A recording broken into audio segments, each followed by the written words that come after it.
All right. So welcome for our Rosh Chodesh IYAR Shiur. And thanks for all coming and thank you for hosting us in this beautiful home with a beautiful view of Eretz Israel. You just moved here? Like recently. Well, you should have only good things in your home, and we bring here words of Torah and learning into your home. Okay. So that means we want to come back. So I thought it's very appropriate because yesterday was Yom Hashoah, just to speak a little bit about Yom Hashoah. And I want to share a story about in 2011, I went to Poland on a trip, and I found the whole trip to be very empowering. Very, very empowering. Everything I saw, everything I heard. I just found it hit a place in me where I witnessed stories of greatness and overcoming difficulty and struggle and challenge, and that gave me a kind of a resilience. And after that I started studying logotherapy, so it was there that I almost met Viktor Frankl, and when I came back I started to study logotherapy.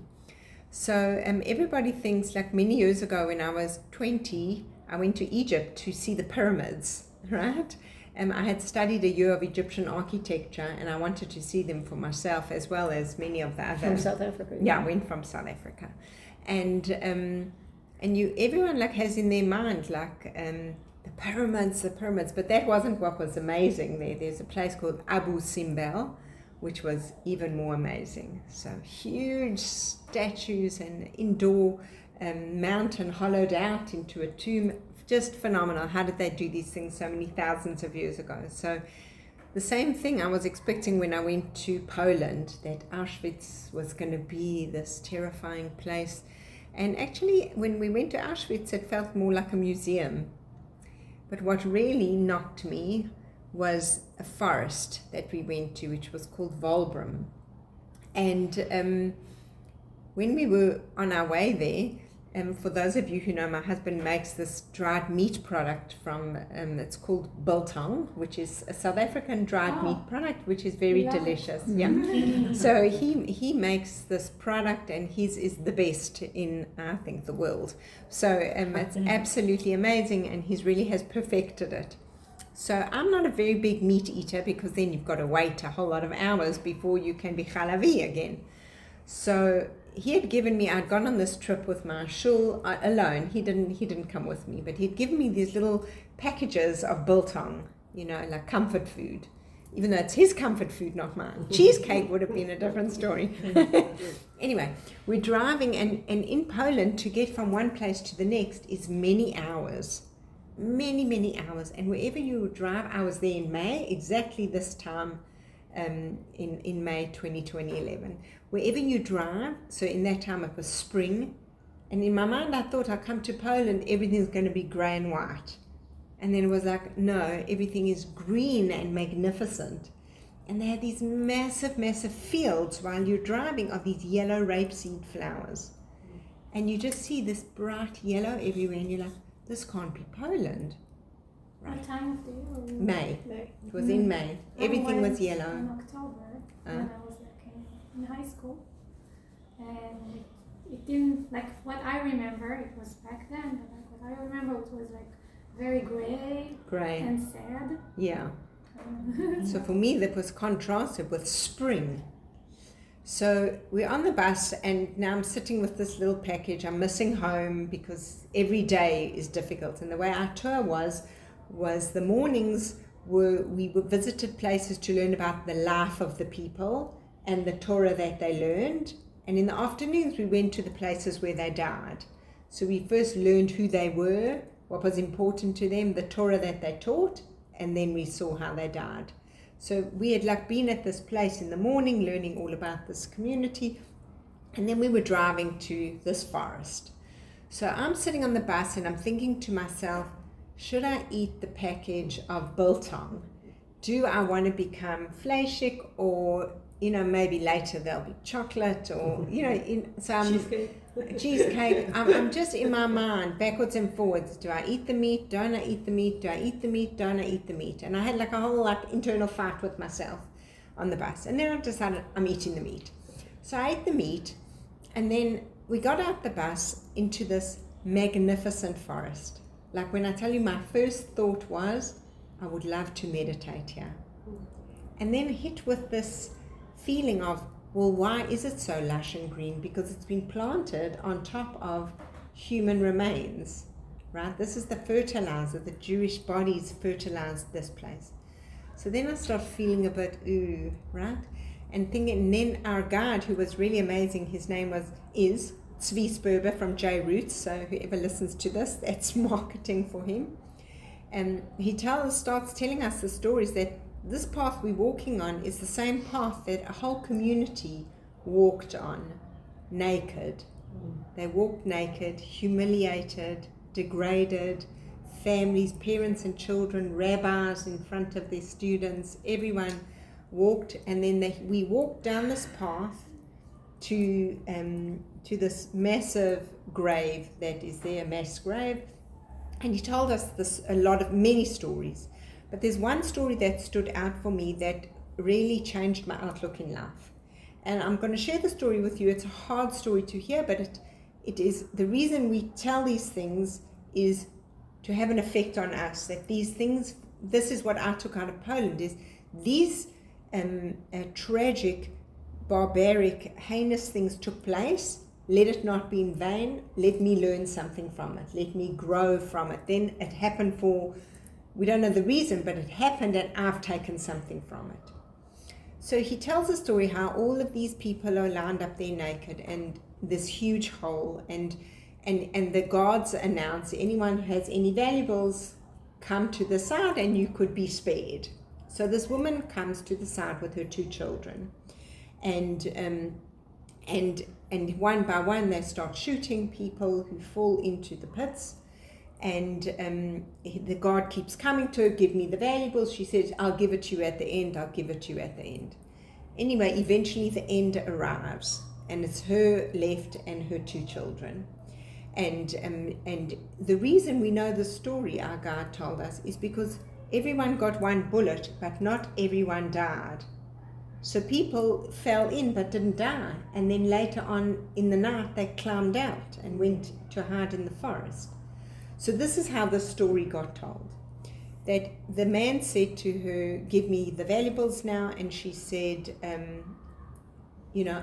I'll give it to you at the end. Just take my first son. They take the child and he kills the child. And she takes some ground from the soil and she puts it on top of him and she says, Kadesh. And then he says, now give me the valuables. And she says, take my other son. And he takes the other son and kills the other son, and she takes some more ground, she puts it on top of him, and she says, Kadesh, and he says, now give me the valuables. And she says, there are no valuables. My life might be ending today, but I still wanted my children to have a Jewish burial.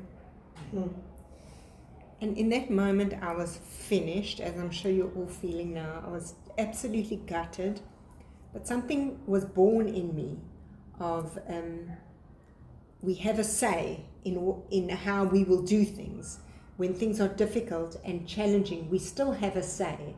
There is like a freedom in us that we can choose, as this brave woman did. And God forbid any of us should ever have to go through decisions like this. And that whole day we heard the most terrible stories. Honestly, I got back on the bus and feeling guilty then. Look at the choices I make in life. Should I be meat or should I be milk? And I felt like such busha. This is what I'm thinking of. These are my choices in life. What am I going to take of the choices this woman had to make? What can I do differently in my own life? So from place to place where we went in Poland, I was confronted with heroism and courage and tragedy, like the most terrible decisions. Choose which child, you can only keep one, right? That these poor people had to make these decisions. And I just thought, we don't actually always in life have to learn from first-hand experience. We can learn from second-hand experience. We can look at those stories and say, I wouldn't do that, or I will do that, or I would like to, make these choices, because we can learn from other people's stories and difficulties and challenges. And when I got back on the bus, so like I said, there were long distances we had to drive. So I knew we were driving to Krakow and we were going to a restaurant for dinner. Okay? And I'm sitting on the bus heaving, because even there we sang at the grave, Hamala, Chago, Eloti, for all the families and the children. I'm there gutted for my kids, for my family, for these families, for the history of our people. I'm just finished. I got on the bus having like a crisis of faith and really feeling finished. I could not pull myself to, you say like, pull yourself together, stop it, it's enough already. Like 45 minutes, I was just like that on the bus. I couldn't stop. And the rabbi in our tour, whose name, I really want to say his name, it just went out my mind, but it will come back to me, came to Rabbi Whitmont, Ramon Whitmont. He came to sit next to me and he said to me, this is the story of the Jewish people. We get knocked down and then we get back up. We've just left a mass grave and we are going to a restaurant now to drink a l'chaim to these people and carry on the legacy that they left for us. And I felt like this, like a flame in me, like rising up, of like we have a torch to carry. We have an obligation and a duty. And as much as we have been knocked down, and right now we on the 7th of October, big makah, but we get up. And this is what we learn from the Jewish people. This is what our history is made up of. Smack, get up, smack, get up. But we always get up. And I think this is how we want to go into this month of IYAR. Okay, so I know this was a hard story to hear. It wasn't the hardest story that I heard there, but this is a hard story. But this gave me an empowerment that I want to share with you as well. Like, we don't know what life can send us, but as Viktor Frankl teaches us, we have a choice. Right? We have a choice of, is the sun going to set today, and am I going to take beauty from watching that? Even if he was in the concentration camp, every day there was a sunset. Right? Like we still have a choice. And that movie again, which I've recommended before, Unbroken, we always have a choice. Okay? So this is what I learned in Poland, is that we can rise up above, we can get through difficult things, and as a nation, we will. Right? And I think that's very important for this time now, especially as we're in this very tender week between Yom Hashoah from yesterday and Yom HaZikaron and Yom HaAtzmaut, Yom Yerushalayim. This is all in the month of IYAR. Okay. So now we start. Let's all just take a moment. That breath you just saw, remember when we spoke about trauma? We let it out. Okay? And we have to keep these stories going for the next generation, to know that in our DNA there is gvurot, right? Power, strength, ability to overcome challenges and difficulties. Okay. So, as we know from other classes that we've learned, there are different Kabbalistic connections to the Jewish month. So this month is called IYAR, and the letter of this Jewish month is a Vav. Okay? So the Vav is just a line, and it means and, right? It's a symbol of connection. It would never just be an and on its own. It's the, which means this and this, right? There's always two things. It's a symbol of connection and continuity, okay? It always is added to the beginning of a word. The vayomer, or this and. Ze, okay? Also, vav is a word itself. The word vav is a hook. And a hook is isn't that clever? Everything is so intricate in Hebrew. So a hook is something that connects things together. So IYAR is the second month of the year.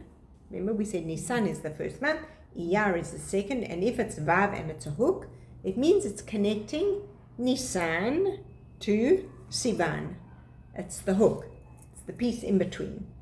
Okay, and as we know, what is connecting Pesach to Shavuot in Sivan is this Omer period, the Omer period. Okay, so that's what the Vav is all about.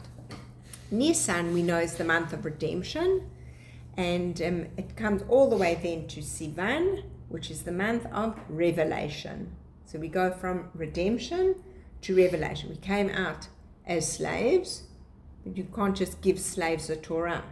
You have to build something. Okay? So IYAR connects redemption and revelation. So Nisan, we were spiritually like newborns. We were brand new out of slavery, brand new like newborns. And in Sivan, we had reached the stage, spiritual stage of maturity, readiness to receive this Torah. Okay? So what happens in between newborn and maturity? There's like a childhood, a teenagehood, and that's what this month of IYAR is all about. And in teenagehood is where we're really finding our identity, deciding who we are, what our interests are, growing ourselves, and a maturing phase, growing up. That's where we're at, and that's what this month is all about. So it's very interesting that it coincides with the Omer period, and the Omer is really about a growth period, and Kabbalistically it is broken down into 7 different themes, like Chesed, Gevura, Tiferet, all this some of the Sfirot, and each week has a theme, and each theme we are supposed to use. This week we're going into the month of Tiferet, which we'll speak about at the end. We're meant to work on ourselves within that theme.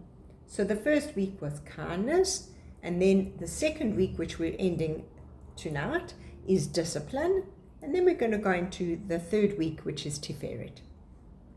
Okay, so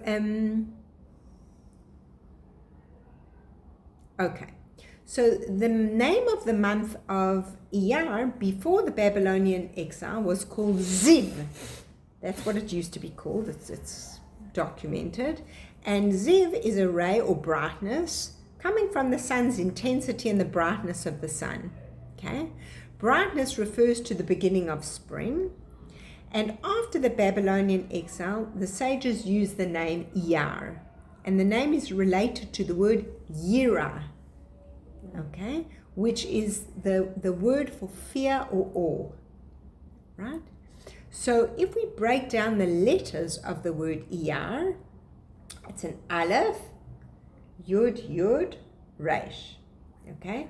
And it makes the acronym Aleph stand for Ani, and then the 2 Yuds we know is Hashem's name, and then the Resh is Rofecha. Ani, Hashem, Rofecha. That's what this word IYAR means, and it's an acronym for, and that is saying that this month of IYAR is a time of healing. It could be physical healing, spiritual healing, mental healing, any type of healing that we want to tap into. And remember, we've spoken before, what we think about, we bring about. So Rav Pinchas of Courts teaches that if a person needs to start a prescription or taking a certain medication, this is the month to do it in, right? Because there is this idea of healing in, even to have like an operation, God forbid, or something like that, this is a good month for medical things, okay? Also, it said if it rains, Kabbalistic idea, in this month, even though we finished with rain, but if it does rain, this is like a healing rain. Jump out, let it hit you on your head, on your body, and open your mouth and take some of that rainwater in. Wow. Okay? It rained in Haifa yesterday. It rained in Ranana yesterday, but it wasn't really? IYAR yet. Yes. Tomorrow. That's right, it starts tonight. Yeah. Yeah. So, Thursday. No. Yes, yeah. 2 days. 2 days. Wednesday and Wednesday and Thursday. Thursday, right, Yeah. right. Rosh Chodesh is tonight. Right, right. In a few minutes, it will be Rosh Yes. Chodesh. Okay. So that is what it says there. So I actually, when I first heard that idea, there was rain once, and I jumped out the car. Caught the raindrops. I never heard that. Yeah. You should put it. So Vav is the link. That's the month that we're in. It's linking newborn to maturity. So we're in a process of growing into something, making ourselves a container, ready to be able to receive this beautiful gift in Sivan of the Torah. Okay? So the Mazal, the star sign of this month, is the shore, which is the ox. Okay? And this represents the spiritual origin of the animal soul of man. Okay? We all have a spiritual soul and an animal soul. The animal one wants to eat and eat and eat, and the other one wants to develop morality, be a good person, contemplate life. We're always constantly balancing between these two. Okay? So that's what it represents. The month of IYAR is the month that man rectifies his animal soul, refines his innate character traits. Okay, through this Omer period, this Sfirat Omer, as he prepares to receive the Torah. The Hebrew root for shore, which is the bull, the ox, means to look and to observe. And IYAR is the month of looking and observing inside, introspection for the sake of self-improvement. So this is the month of introspection, looking. How do I get out of babyhood to maturity? And we could be, I'm 52, like we could be 52 and still be immature about some things, right? So it's a time to look inside. What am I still having tantrums about, right? How can I work on those? How can we grow out of that? So the tribe that is connected with this month is YAKAR. And YAKAR was the scholarly tribe. The Sanhedrin was mostly composed of the tribe of YAKAR. So this is also part of looking at, advising, coming up with ideas, introspecting, right? So it makes sense that YAKAR is the tribe. The sense, remember there's all different senses as well, is thought. Okay? So thought here implies contemplation and introspection again, and it signifies the power of calculation. This is the month of counting, Sfirat HaOmer, okay? And the root to think in Hebrew is chashav, okay, which means numerical calculation. In Hebrew, chashav means numerical calculation, which is a cheshbon. So it's the same letters. As we think, we make a calculation of where am I at? How am I doing? How am I on that thing I wanted to stop? This thing I wanted to improve. And we say, how am I doing so far? 2 weeks already have gone by in the Omer. How am I getting along? The things I thought about to free myself from the Pesach Seder. How am I doing with that? Right? Or was it just a nice thought on the night of the Seder and now it's a nothing? Right? So we want to be able to look at, how am I doing? That's what life is really about. Like looking at where am I at? How far have I come? Where do I still want to get to? What still needs to be done? And this is the perfect month to be doing that. There's another thing which we don't always look at, but I just brought it for this time from Rabbi Yitzchak Ginsburg. He gives this. The controller, or the organ that is also connected to this month, is the right kidney. Okay? And our sages say that the kidneys give advice. Okay? And the kidneys, yeah. I just didn't know. The kidneys give advice, and the right kidney, Rabbi Yitzchak Ginsburg says, relates to spiritual advice and introspection. So it's the ultimate, Torah wisdom is the ultimate makeover. The 7 weeks from Pesach to Shavuot is the Omer, and this is where we have an opportunity to overcome physical dependencies, as well as errors of self-will and self-indulgence. So it could be that there's a physical something we're doing that we really don't like, playing on the phone, checking Facebook, it's social media, whatever it is, eating things over and over that we might not want to be eating. This is the time to look into that physically, as well as any kind of other impulses that we have. This is the time to ascend the consciousness into something bigger. We're looking to become more mature. So this is the time, anything that you have felt or you feel has brought you down or still slaved about that, right? There are sometimes, I recently just decided, that's it, Facebook's off my phone. So my daughter was saying to me today, because I was telling her I took Facebook off my phone.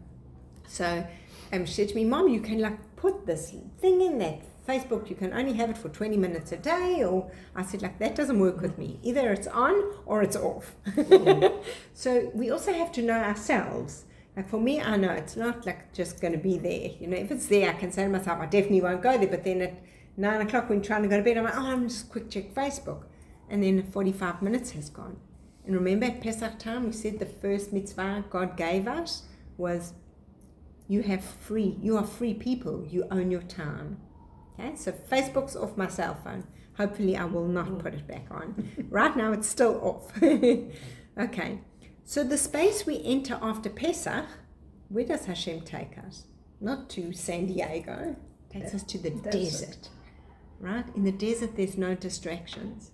It's like just a place to go. There's vastness and there's a desert. There's a space to think, to contemplate, to grow up, right? To actually leave behind and have the chance. It's not like, wow, look at that, or wow, look at that. There's wow, look at nothing in the desert. There's nothing of wow, okay? So it's the textually speaking, is the wilderness of the desert. We go in and there's this expansiveness of nothing.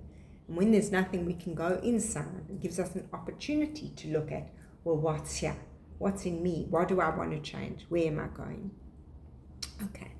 So Rabbi Aaron, he speaks about being stuck in the past. And, you know, we've also spoken many times in this forum on you can't teach an old dog new tricks. But I always say we can. If we want to change something, we can. If we wake up this morning and we're breathing, it means we have another chance. We can do anything we want to. Anything. Look at that story from the beginning. We have it in us. That's why always those stories come back and they help me when I feel stuck or when I feel I can't or I feel inspired. So he says, we come up with these labels. We don't speak nicely to ourselves. We call ourselves lazy, ugly, fat, or stupid. All of these things. We speak to ourselves the way we would never speak to somebody else. And he says that there's no such thing as a loser soul. Every soul has come here with greatness. Every soul is perfect.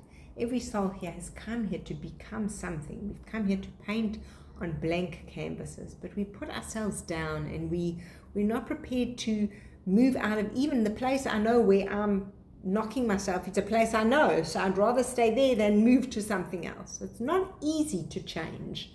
But what he's saying is that when we get into this kind of thinking, if we stay there, then we're never going to become anything else.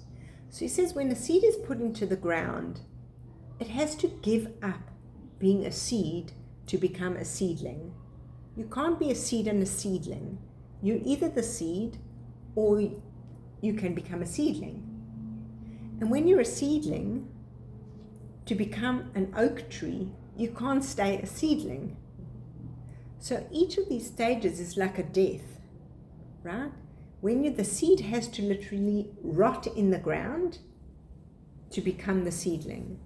And that has to give up on being a seedling to become a tree. And if you look under an oak tree, you will never find an acorn because it's just not there, right? So we have to be able to go through, like he calls it, like kind of a death, where we give up on something to morph and mature and metamorphosize into something else. So we have to be prepared to do that kind of thing, to change who we are. Okay? So we are souls that were made to become masterpieces, each one of us with our own talents and ideas. Yesterday I took part in a beautiful, beautiful activity of a woman, second generation survivor, and she I think it's my son. that's fine, absolutely fine. She wanted to know and understand for herself, what is 6 million? How do you see 6 million? And we've seen projects.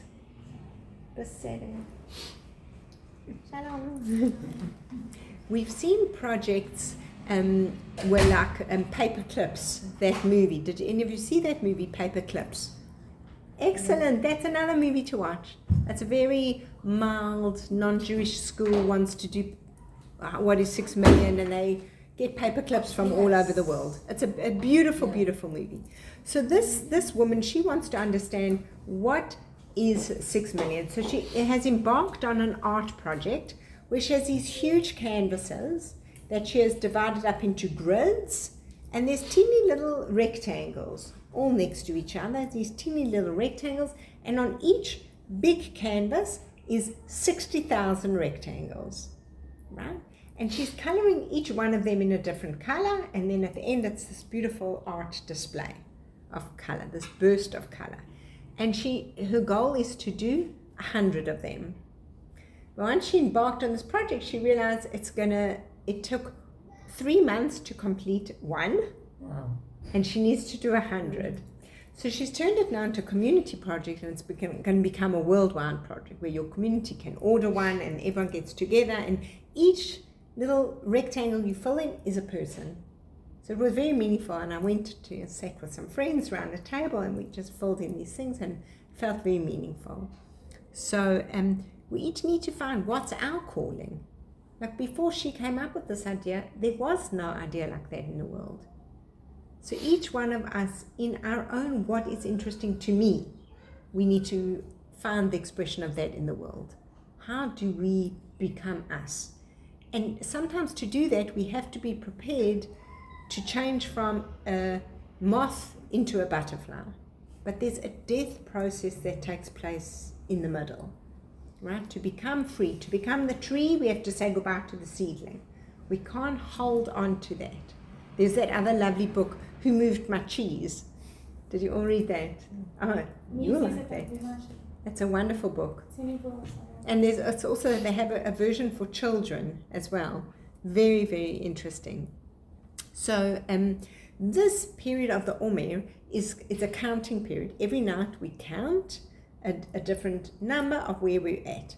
So usually, like when I count towards my birthday, it's like in 2 weeks it's my birthday, in 9 days it's my birthday, in 4 days it's my birthday. We count down, right? When we're looking forward to something, in 18 days I'm going on vacation. In 14 days I'm going on vacation. We always count down to big events. So between Pesach and Shavuot, we're counting this Omer period. Last night we counted 14. So tonight we're going to count 15. That's a bit weird. If we're counting down towards something great, big event, we should be counting the other way. Why are we counting from 1 to 49? Okay, it's an interesting question. So, and the answer is that we're on a growth period. We're not just counting, okay, let me get to the vacation. Let me just get to the time when we get the Torah. We're also counting how many days ago we left Egypt. So tonight we will count 15 days ago I left my slavery behind. And this kind of count is, how am I doing in those 15 days? It's accountability, right? How am I doing? For 15 days I've already been looking at my freedom. Am I the same as I was on Pesach, or have I done something different? Am I still the seed, or am I a little bit of a seedling now? Because if we're moving from Pesach to Shavuot, from babyhood to maturity, something's got to be changing in this middle period. That's why we're counting up. Because when we get to the time when we're now going to receive the Torah, I'm 49 already. I have 49 days behind me of all this work. I've counted up to something. So 2.5 years ago, I had a terrible accident and I broke my neck. I had a terrible fall. And the doctor said to me, you'll have to be in this. First he said, you're very lucky, you're lucky you're not paralyzed, you're lucky you didn't die, and don't move. That was what they told me. And don't move for 3 months. So I've literally had this huge, in the beginning, and sometimes I called it a cage, because that's what it felt like, this big, huge thing keeping me still. And it was around my neck. And when we came back from the hospital, my daughter helped me make this big calendar of 90 days, right?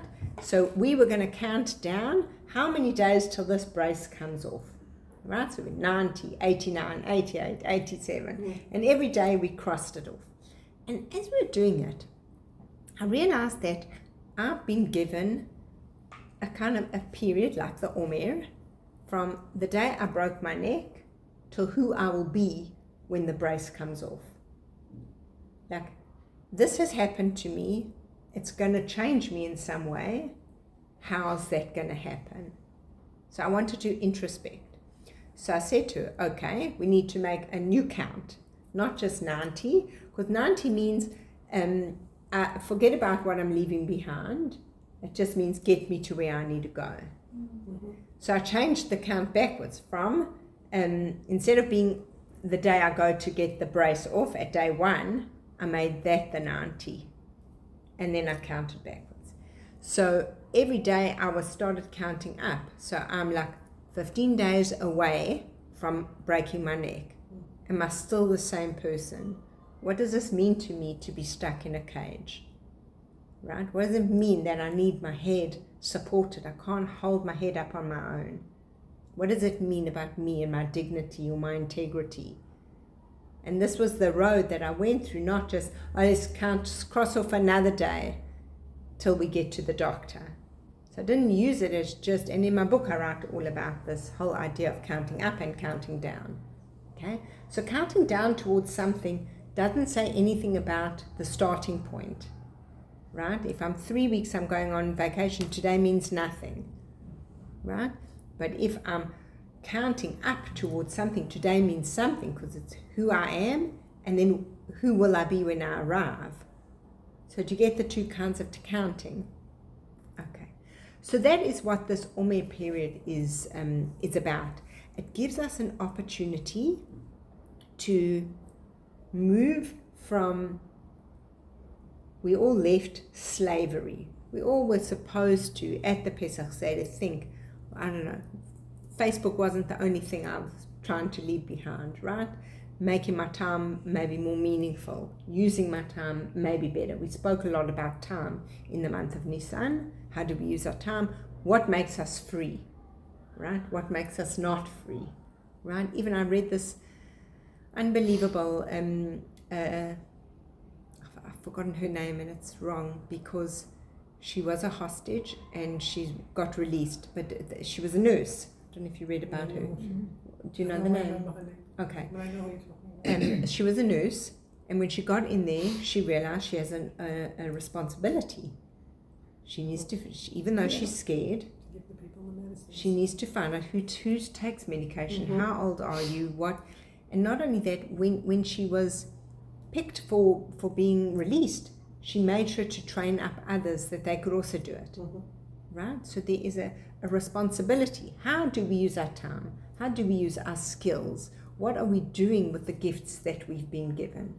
So that is something that she took to heart. And I was like, wow, imagine being so petrified there and then thinking, no, I have an obligation. You see, like even in that moment, like as I said that, like a posture comes in of, I can do something here. Right? And that's exactly what Viktor Frankl did when he was in the camps. He was a psychiatrist. I think he was also a neurologist. He did intricate surgeries. He worked in people's minds. And now what he was doing was working with his hands on the railway tracks. Was that going to define him? And he decided, no. Anyone who needs psychiatry, people had some problems in there, right? He spoke to anyone who needed an ear. Even the guards. He would walk next to the guards and listen to their stories because it made him feel bigger than a prisoner. So you see, here he is, imprisoned like everyone else, but we always have choices. And the moment we know that, we are free. We can be free. Okay? So this is something we want to keep in mind. Sometimes we feel, I can't get out of this circumstance. This is just too hard, but we can do something. So that's about counting the Omer, counting up as opposed to counting down. Okay. Question. Is Hanukkah, like the candle lighting of the Hanukkah, the menorah, we also we add We add. There is a Yeah, so there is there's a reason. Yes. Also like the same reason for. Yeah, Because I'm there was happy. I there know. was a dispute between Yes, Bet Hillel, I think, and Bet Yes. Shammai. yes, If counting down or counting up. exactly. So it's nice when I'm asked a question that I know the answer. Okay, I know some of the answers. So let's see. In Hanukkah, it's the same. There was a machloket between Hillel and Shammai. Hillel wanted to count from 1 to 2 to 3 to increase the light, and Shammai wanted to have the full light, and then, that it got less, to make the first day was the glorious day, that they are honoring it with the full honor, and then that got less. And we follow Hillel, because increasing the light in the world brings hope. Sometimes it's hard to be an 8-candle person. I just can't reach that. But I can start with 1 candle. If I light 1 candle, maybe tomorrow I can light 2. And then maybe the next day I can light 3. But to start off sometimes thinking it's all or nothing, then we often don't get started. So it's a way of saying, this is a journey that I can do. And it's about increasing the light and the goodness and the brightness and hope and salvation in the world as each day goes by.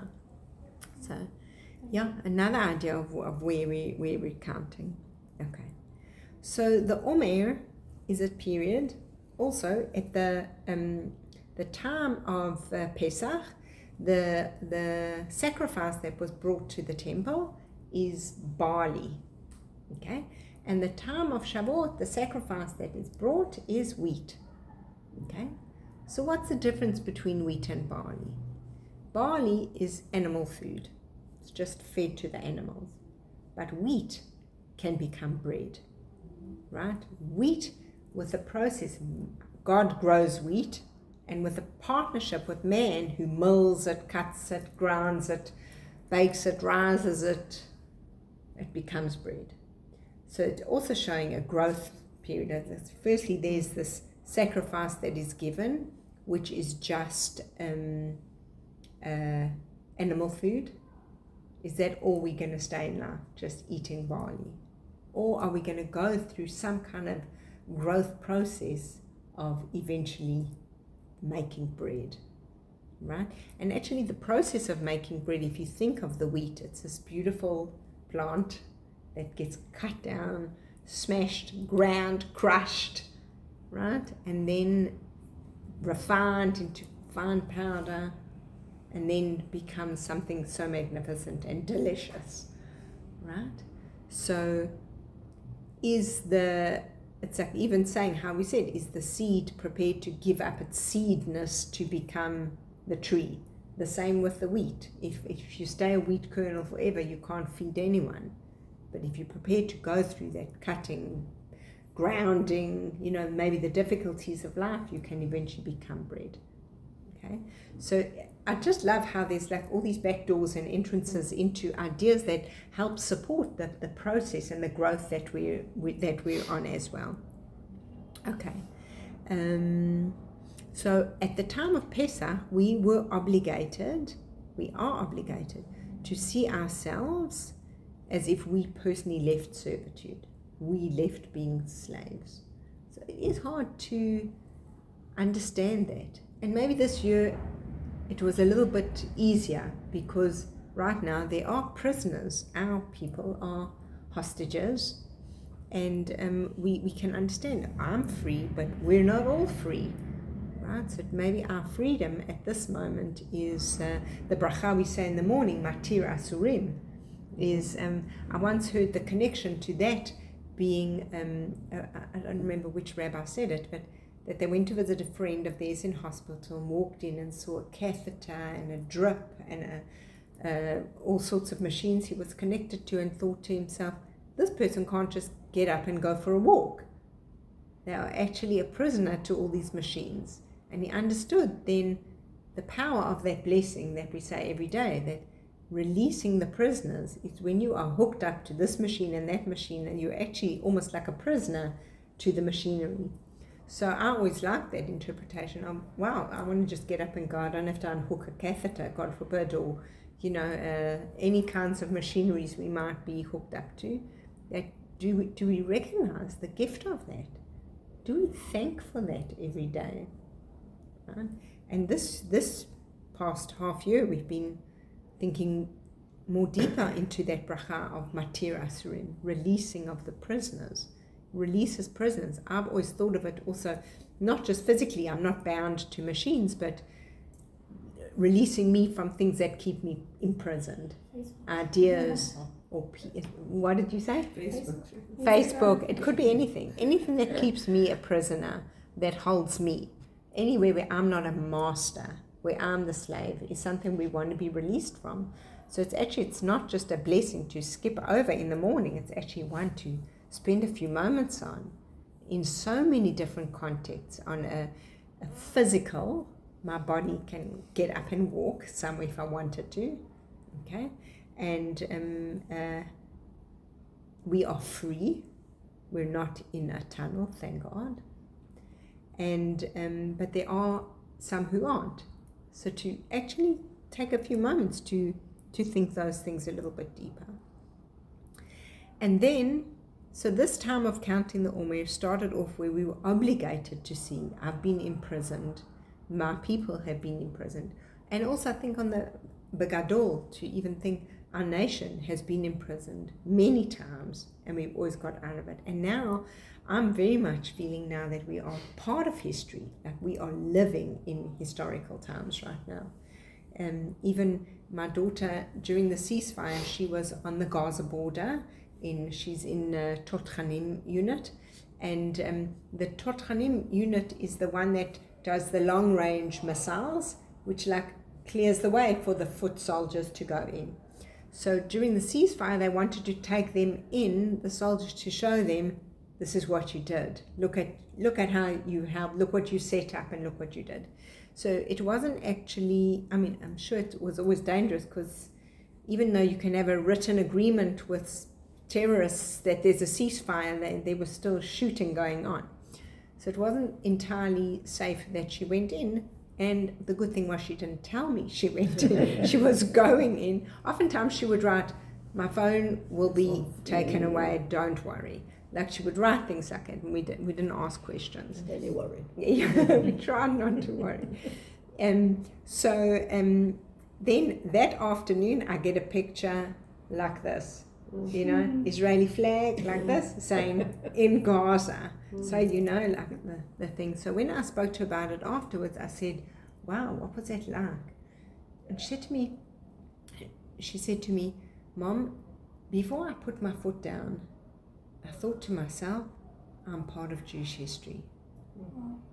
And then she put her foot down, and she went in with this feeling of being connected to history, right? And I felt so proud of her, wow, what an introspection, what a link in this chain. And all that these soldiers are, because without every single one of them, even if you're in the post office part of the army, every soldier is important and necessary, every job is valuable and essential. Some are more dangerous, and a lot more dangerous, and we owe so much to the incredible combat soldiers who are protecting us. And I'm feeling myself also that we are part of history. I'm feeling very much, this isn't just normal times, this is what generations to come will study, this will be part of the biblical story that we are a part of. So at this time of the Omer, it's time to think of ourselves as, how can we be a part of this picture more? How can we play a bigger role, if not in Am Yisrael, then at least in my own life? What can I do? And to come back to that story from the beginning, she was just an ordinary mom, right?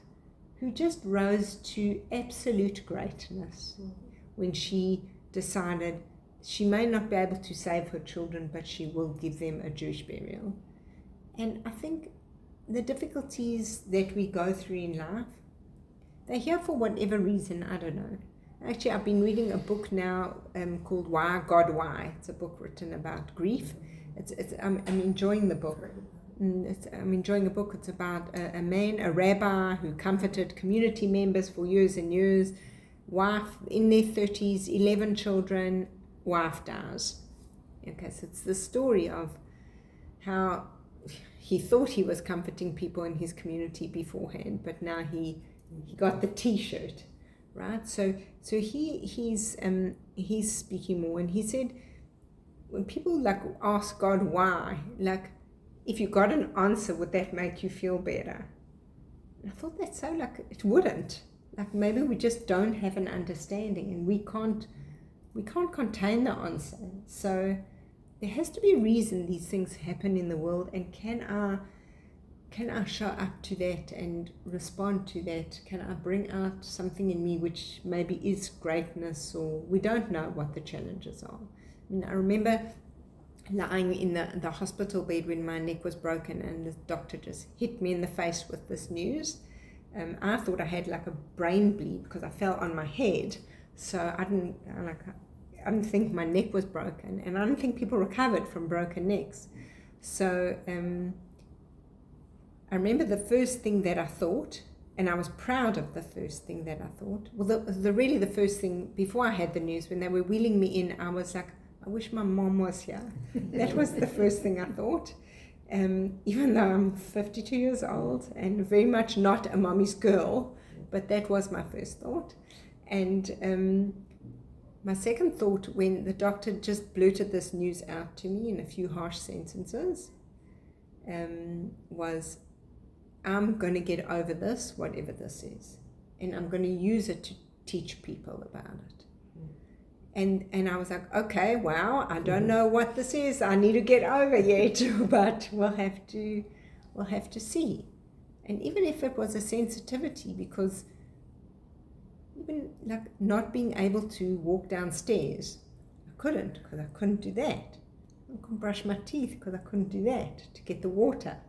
But there was so much of appreciation that I learned in those 3 months that, like, I wouldn't undo them. I wouldn't like say, oh, I wish I'd never. Obviously, I wish I could never had broken my neck, because it was a painful process. But there was so much along the way through this counting up and counting down. Right? The counting down is the excitement, the party, the holiday, but the counting up is a little bit more challenging. And that's the time we're in right now. And let's use this month of IYAR, Ani Hashem Rofecha. God is here for our healing. Any kind of healing that any of us need. Any of us personally, in our families, and in Am Yisrael should really come about in this month for good and for blessing. Thank you so much. Thank I wanted you. to say 2 things. Yeah. One is, I read a review about that book.